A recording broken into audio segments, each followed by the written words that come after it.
Okay, तो इस video के लिए बहुत से लोगों ने रिक्वेस्ट किया था भेड़िया वर्सेस थामा, भेड़िया वर्सेस बेताल, दोनों में कौन ज्यादा पावरफुल है, अगर दोनों आपस में लड़ेंगे तो कौन जीतेगा। तो एक एक करके सबके बारे में बात करेंगे इस वीडियो में इन डिटेल। दोनों के पावर्स और स्ट्रेंथ के बारे में जानेंगे, दोनों की वीकनेसेस के बारे में जानेंगे, अगर दोनों एक दूसरे से फाइट करते हैं तो कौन जीतेगा, सबके बारे में बात करेंगे अच्छे से। और हाँ, ये वीडियो बहुत ही डिटेल्ड है, मैंने हर एक पॉसिबल पॉइंट्स के बारे में बात करने की कोशिश की है ताकि वीडियो के एंड में कोई भी कंफ्यूजन ना रहे और तुम खुद से डिसाइड कर पाओ कि दोनों में से कौन ज्यादा पावरफुल है। तो वीडियो को पूरा देखना, बहुत मजा आएगा। तो सबसे पहले बात करते हैं दोनों की ओरिजिन के बारे में कि आखिर दोनों को पावर्स कहाँ से मिली, उसके बाद कंपैरिजन करने में थोड़ी आसानी होगी। तो सबसे पहले बात करते हैं थामा की कि उसे पावर्स कहाँ से मिली। तो देखो, जैसा कि हमने मूवी में देखा था कि थामा को पावर्स मिलती है डायरेक्टली माँ चामुंडा से, मतलब वो बेताल पहले ही बन जाता है जब ताड़का उसको काट लेती है। लेकिन इस फॉर्म में यक्षासन उसको इजिली हरा देता है, इवन भेड़िया से भी वो इजिली हार जाता है, उसे लिटरली छुपना पड़ता है भेड़िया से। तो इस फॉर्म में वो बहुत ही वीक था। लेकिन मूवी के एंड में हमने देखा था कि यक्षासन जब आलोक को मार देता है उसी का खून पी के, तो फिर माँ चामुंडा उसे जिंदा करती है पावर्स देके, जिसके बाद वो बहुत ही ज्यादा पावरफुल बन जाता है और बनता है थामा, यानी कि सबसे पावरफुल बेताल।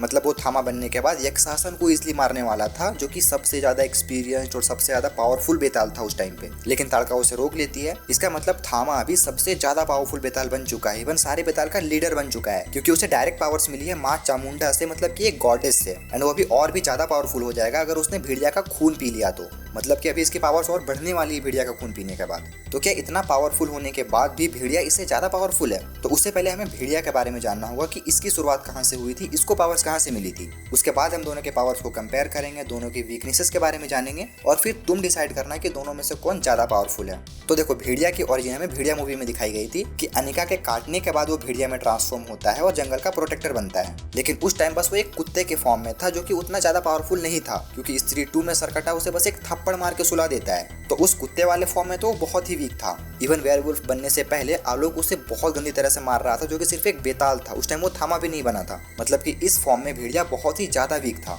लेकिन अब जबकि वो आलोक का खून पीने के बाद भेड़िया से ट्रांसफॉर्म हो चुका है एक वेयरवुल्फ में, जैसा कि हमने थामा मूवी में देखा था, और इस फॉर्म में उसने आलोक को इजिली हरा दिया था। लेकिन अब जबकि आलोक थामा बन चुका है तो अब कौन किस पे भारी पड़ेगा। तो अब बात करते हैं दोनों के पावर्स और स्ट्रेंथ के बारे में। तो सबसे पहले बात करते हैं थामा के पावर्स और उसके स्ट्रेंथ के बारे में। तो देखो, मूवी में हमें थामा के पावर्स के बारे में उतने अच्छे से नहीं बताया गया, क्योंकि वो एंड में थामा बनता है। लेकिन हमें बेताल के पावर्स के बारे में अच्छे से पता है, और थामा भी एक बेताल ही है, इवन मोस्ट पावरफुल बेताल। तो बेताल के पावर्स के बारे में बात करते हैं। तो देखो, सबसे पहली और सबसे बड़ी जो एक स्ट्रेंथ है बेताल की, वो है इमोर्टैलिटी। मतलब कि ये अमर है, इन्हें मारा ही नहीं जा सकता, क्योंकि ये पहले से ही मरे हुए हैं। लेकिन थामा के दिल की धड़कन चल रही थी, तो ये देखना इंटरेस्टिंग होगा कि क्या अभी भी वो इमॉर्टल है। तो मुझे ऐसा लगता है कि हाँ, अभी भी वो इमॉर्टल ही है, क्योंकि अगर कोई बेताल को नहीं मारा जा सकता तो थामा तो उनका लीडर है, मतलब कि वो अभी भी इमॉर्टल है। इसका मतलब कि भेड़िया थामा को जान से तो नहीं मार सकता, क्योंकि वो मर ही नहीं सकता।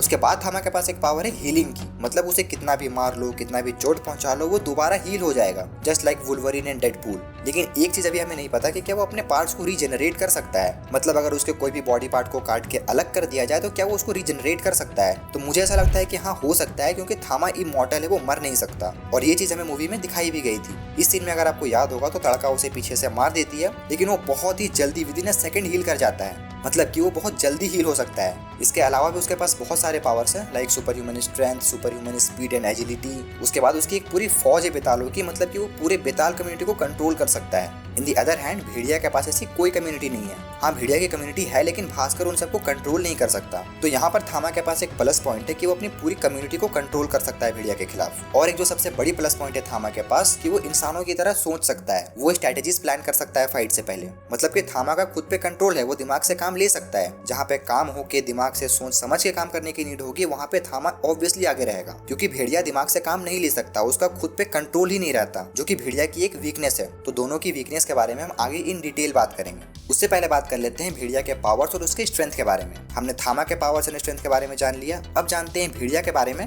फिर तुम डिसाइड करना कि कौन ज्यादा पावरफुल है। तो देखो, भेड़िया जो कि आलोक का खून पीने के बाद अब एक वेयरवुल्फ बन चुका है, तो वेयरवुल्फ के पावर्स के बारे में हमें मूवी में उतने अच्छे से नहीं दिखाया गया, लेकिन इतना पता है कि वो पहले से तो बहुत ज्यादा पावरफुल हो चुका है, क्योंकि उसने एक बेताल को तो इजिली हरा दिया था, बेताल को नोट थामा को, क्योंकि आलोक उस टाइम सिर्फ एक बेताल था। इसका मतलब कि भेड़िया किसी भी बेताल को इजिली हरा सकता है, मतलब कि कोई भी बेताल उसके सामने तो नहीं टिक सकता। तो अगर बात करें पावर्स की तो देखो इसके पास भी सुपर ह्यूमन स्ट्रेंथ है, मतलब फिजिकली भेड़िया थामा से ज्यादा पावरफुल है, क्योंकि भेड़िया ट्रांसफॉर्म होने के बाद एक मॉन्स्ट्रस क्रीचर बन जाता है, वहीं थामा बस एक ह्यूमन फॉर्म में होता है। तो फिजिकल स्ट्रेंथ में थामा भेड़िया को नहीं हरा पाएगा, क्योंकि भेड़िया सिर्फ एक पंच में थामा को दूर फेंक देगा। तो फिजिकल स्ट्रेंथ में तो भेड़िया थामा से ऊपर है, unless and until in future अगर थामा को भी एक अपग्रेड मिल जाए, जैसे कि भेड़िया को आलोक का खून पीने के बाद एक अपग्रेड मिला था, वैसे ही जब थामा भेड़िया का खून पिएगा तो उसे भी अगर एक अपग्रेड मिल गया जस्ट लाइक भेड़िया, तो थामा भी फिजिकली स्ट्रांग हो जाएगा। क्योंकि देखो वैम्पायर्स के पास एक बहुत ही यूनिक पावर होती है शेप शिफ्टिंग की, और बेताल भी बहुत हद तक वैम्पायर से ही रिजेंबल करता है। तो अगर ऐसा दिखाया जाए कि भेड़िया का खून पीने के बाद थामा के अंदर भी शेप शिफ्टिंग के पावर्स आ जाए तो वो बहुत ही ज्यादा पावरफुल हो जाएगा, क्योंकि फिर वो किसी का भी रूप ले लेगा, वो भेड़िया का भी रूप ले सकता है। तो अगर मैडॉक वाले इस लाइन पे जाते हैं तो थामा को हराना नेक्स्ट टू इम्पॉसिबल हो जाएगा। लेकिन मुझे नहीं लगता कि मैडॉक वाले इस चीज को फॉलो करेंगे, क्योंकि इन लोगों ने ऑलरेडी बेताल को वैम्पायर से काफी अलग दिखाया है। खैर पॉइंट से भटकते नहीं है, हम बात कर रहे थे भेड़िया के पावर्स के बारे में। तो फिजिकल स्ट्रेंथ में तो भेड़िया थामा से ज्यादा पावरफुल है फॉर नाउ।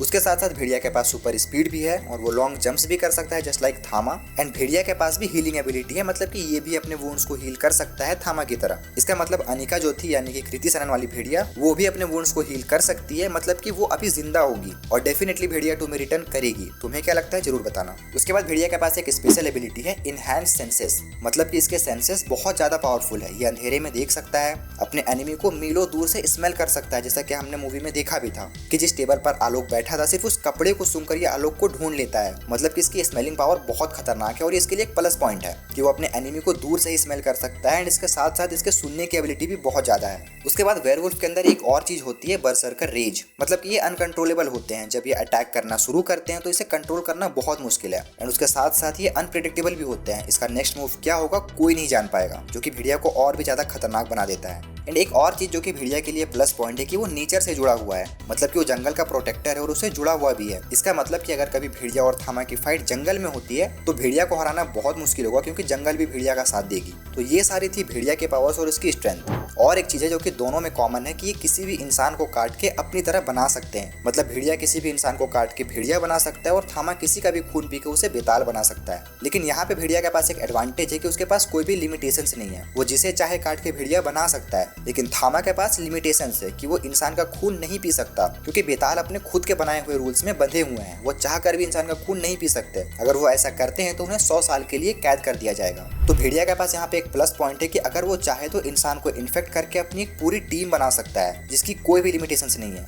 लेकिन भेड़िया ऐसा नहीं करता, वो सिर्फ उन्हें ही काटता है जिनसे जंगल को खतरा है। लेकिन अगर वो चाहे तो ऐसा कर सकते हैं, क्योंकि उनके पास लिमिटेशंस नहीं है। तो दोनों के पावर्स के बारे में तुम्हें पता चल गया, अब तुम डिसाइड कर सकते हो कि कौन ज्यादा पावरफुल है। लेकिन उससे पहले इनकी वीकनेस के बारे में जान लेते हैं, तब कंपैरिजन करना आसान होगा। तो अगर थामा के वीकनेसेस के बारे में बात करें तो सबसे पहले फिजिकल स्ट्रेंथ में ये भेड़िया से ज्यादा पावरफुल नहीं है, मतलब सिर्फ हैंड टू हैंड कॉम्बैट में ये भेड़िया से नहीं जीत पाएगा। ऑल्दो ये अपने दिमाग का इस्तेमाल करके इजिली जीत सकता है, लेकिन फिजिकल स्ट्रेंथ के मामले में ये भेड़िया से नीचे है। दूसरी वीकनेस है कि ये झूठ नहीं बोल सकते, जैसा कि हमने मूवी में देखा था कि अगर ये झूठ बोलते हैं तो ये अपने असली फॉर्म में आ जाएंगे। तो ये भी एक वीकनेस है, क्योंकि ये चाह कर भी किसी से कुछ छुपा नहीं सकते, मतलब किसी को भी मैनिपुलेट नहीं कर सकते झूठ बोल के। अगर ऐसा करेंगे तो सामने वाले को समझ में आ जाएगा कि ये झूठ बोल रहा है। अगली वीकनेस है कि सच में इमॉर्टल नहीं है, क्योंकि हमने मूवी में देखा था कि बेताल एक्चुअली में मर सकता है, क्योंकि यक्षासन ने आलोक का खून पी के उसे मार दिया था। तो ये तो क्लियर है कि बेताल मर सकते हैं, लेकिन आलोक जो कि अब थामा बन चुका है तो उसे मारना पॉसिबल है या नहीं ये अभी तक हमें नहीं बताया गया। जहाँ तक मुझे लगता है तो हाँ, थामा को भी मारना पॉसिबल होगा, कोई तो हिडन तरीका होगा जिससे थामा को भी मारा जा सकता है। और अगर वो हिडन तरीका भेड़िया को पता चल जाता है तो वो भी थामा को मार सकता है। आई नो मैं बहुत डीप सोच रहा हूँ, लेकिन पॉसिबिलिटीज है। अगली वीकनेस है कि अपने खुद के बनाए हुए रूल्स में बंधे हुए हैं, जैसा कि मैंने पहले बताया, मतलब कि ये इंसान का खून नहीं पी सकते, जिनसे कि समहाउ इन्हें पावर्स मिलेगी। मतलब कि अगर ये इंसान का खून पिएंगे तो ये और भी ज्यादा पावरफुल हो जाएंगे, लेकिन फिर भी ऐसा नहीं कर सकते because of their own rules. तो ये भी थामा की एक वीकनेस है। एक और वीकनेस हो सकती है थामा की, जो कि हमें मूवी में नहीं दिखाया गया, वो है सिल्वर, क्योंकि वैम्पायर सिल्वर से कमजोर पड़ जाते हैं और थामा कहीं ना कहीं वैम्पायर से रिजेंबल करता है। तो मे भी ये चीज हमें आगे दिखाई जा सकती है, और यही वीकनेस भेड़िया की भी है, जिसके बारे में हम आगे बात करेंगे। तो थामा की वीकनेस के बारे में हमें पता चल गया, अब जानते हैं कि भेड़िया की क्या वीकनेस है। तो देखो, भेड़िया की जो सबसे बड़ी वीकनेस है, जिसके बारे में मैंने स्टार्टिंग में बात किया था कि भेड़िया का खुद पे कंट्रोल नहीं रहता, ये दिमाग से नहीं सोच सकते। मतलब भास्कर जब भेड़िया में ट्रांसफॉर्म होता है तो उसका खुद पे कंट्रोल नहीं रहता, जैसा कि हमने भेड़िया मूवी में देखा था कि कैसे वो अपने दोस्तों पे अटैक कर रहा था। तो ये पहली वीकनेस हो गई। दूसरी वीकनेस है कि ये सिर्फ फुल मून में ही ट्रांसफॉर्म होता है, मतलब कि अपने विल के अकॉर्डिंग जब चाहे खुद को भेड़िया में ट्रांसफॉर्म नहीं कर सकता। फुल मून नाइट में ही इसकी पीक स्ट्रेंथ अनलॉक होती है, जो कि इसकी सबसे बड़ी वीकनेस है। हाँ, इन फ्यूचर ऐसा हो सकता है कि वो जब चाहे खुद को भेड़िया में ट्रांसफॉर्म कर ले, लेकिन अभी वो ऐसा नहीं कर सकता। एंड इसमें एक और ड्रॉबैक है कि भेड़िया फुल मून नाइट में खुद को रोक भी नहीं सकते ट्रांसफॉर्म होने में। जस्ट इमेजिन कि एक ऐसा सिनेरियो है जहाँ पे थामा और उसकी पूरी फौज भेड़िया को ढूंढ रही है उसे हंट करने के लिए, एंड उस टाइम भेड़िया को छुप के रहना है, लेकिन वो चाह कर भी नहीं रह सकता। जैसे ही फुल मून नाइट होगी वो ट्रांसफॉर्म होकर अपनी लोकेशन रिवील कर देगा। तो ये भी एक बहुत बड़ी वीकनेस है। उसके बाद अगर भेड़िया को कहीं छोटी सी जगह पे ट्रांसफॉर्म होना हुआ तो भी उसे बहुत दिक्कत होगी। एंड एक और वीकनेस है जो कि साइकोलॉजिकल है, कि जब वो ह्यूमन फॉर्म में होता है तो उसे कहीं ना कहीं पता होता है कि जब वो वेयरवुल्फ में ट्रांसफॉर्म होगा तो उसको पेन होगी। तो ये साइकोलॉजिकल उसके दिमाग में हमेशा चलता रहता होगा। एंड एक और वीकनेस है जिसके बारे में मैंने पहले बात किया, जो कि थामा की भी वीकनेस है, सिल्वर। मतलब कि सिल्वर का यूज करके भेड़िया को हराया जा सकता है। एंड इस चीज के बारे में भेड़िया मूवी में हमें हिंट दी गई थी। अगर आपको ये वाला सीन याद होगा तो यहाँ पे हमें बताया गया था कि अगर वेयरवुल्फ के माथे पर सिल्वर के खंजर से अटैक किया जाए तो वो दोबारा इंसान बन जाएगा या फिर उसकी मौत हो जाएगी। तो हाँ, सिल्वर भी एक बहुत बड़ी वीकनेस है भेड़िया की। तो भेड़िया के वीकनेस के बारे में भी तुम्हें आइडिया लग गया होगा। तो अब जब हमें दोनों के पावर्स, स्ट्रेंथ और वीकनेसेस के बारे में पता चल गया है तो सबसे बड़ा सवाल आता है कि अगर दोनों फेस टू फेस आए तो कौन जीतेगा। तो देखो, अगर फाइट जंगल के बीच होती है, फुल मून के टाइम होती है, तो क्लियरली भेड़िया डोमिनेट करेगा, क्योंकि नेचर भेड़िया का ही साथ देगी, क्योंकि वो नेचर से जुड़ा हुआ है। लेकिन अगर फाइट लंबी चलती है तो थामा जीतेगा, क्योंकि थामा दिमाग से सोच सकता है, वो अपने दिमाग का इस्तेमाल करके भेड़िया को हरा सकता है इजिली। क्योंकि यही भेड़िया की एक कमजोरी है, वो दिमाग से नहीं सोचते, उसका खुद पे कंट्रोल ही नहीं रहता। वो एग्रेशन में आके गलत डिसीजंस लेगा और इसी का फायदा उठाकर थामा भेड़िया से जीत सकता है। और जहाँ पे स्ट्रेंथ की बात आएगी वहाँ पे भेड़िया डोमिनेट करेगा, क्योंकि फिजिकली भेड़िया थामा से बहुत बड़ा है और उससे स्ट्रॉन्ग भी है। तो सिर्फ फिजिकल फाइट में थामा का जितना पॉसिबल नहीं है। और अगर फाइट में सिल्वर इन्वॉल्व होगा तो दोनों में से कोई नहीं जीतेगा, क्योंकि सिल्वर दोनों की कमजोरी है। तो देखो, दोनों की पावर्स और वीकनेसेस कंपेयर करने के बाद ये समझ में आ रहा है कि दोनों सिचुएशनली डोमिनेट करेंगे। ऐसा कोई क्लियर आंसर नहीं है कि दोनों में से कौन ज्यादा पावरफुल है। अलग अलग कंडीशन में दोनों अलग अलग तरह से डोमिनेट करेंगे। अब सवाल ये आता है कि नेक्स्ट टाइम हम इन्हें कब देख पाएंगे। तो देखो, थामा के क्रेडिट सीन के हिसाब से ये समझ में आ रहा है कि भेड़िया 2 में हम दोनों को साथ में देखेंगे, ना कि केवल एक दूसरे से लड़ते हुए, बल्कि पॉसिबिलिटीज है कि ये दोनों साथ मिलकर लड़ेंगे एक नए थ्रेट से, मे बी भेड़िया 2 का जो मेन विलेन होगा उससे। तो देखो, दोनों के बारे में जितनी पॉसिबल चीजें हो सकती थी मैंने बताने की पूरी कोशिश की है। तो अब तुम डिसाइड करो कि कौन ज्यादा पावरफुल है और तुम किसके साइड हो, टीम भेड़िया या टीम थामा। कमेंट में जरूर बताना। और अगर मैंने कोई पॉइंट मिस कर दिया हो या फिर तुम्हारी कोई थ्योरीज है तो कमेंट्स में जरूर बताना, क्योंकि तुम्हारे कमेंट्स बहुत अमेजिंग होते हैं। वीडियो अच्छी लगी होगी तो लाइक कर देना, चैनल को सब्सक्राइब कर लेना। मैं मिलता हूँ तुमसे नेक्स्ट वीडियो में।